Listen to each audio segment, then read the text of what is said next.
Hoshimjon hammaga Marjonadan ajrashishini aytgan lahzada Robiyaning yuragida yangi bir qo'rquv paydo bo'ldi va boshqa tomondan Jamilaning qaytishi eski bir sirni yana tiriltirdi. Keyingi qismda ko'rsatilishicha, Marjona ajrashish haqidagi xabarni eshitgach ich-ichidan sinib tushadi. Lekin u xo'rlanishga chidab turish o'rniga katta bir qaror qabul qilmoqchi bo'ladi.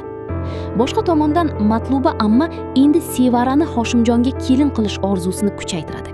Ammo Hoshimjonning yuragida hali ham g'alati bir bezovtalik qoladi.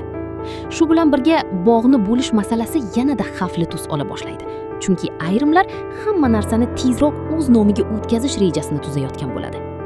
Robiya esa oila ichida juda katta o'yin ketayotganidan shubhalana boshlaydi.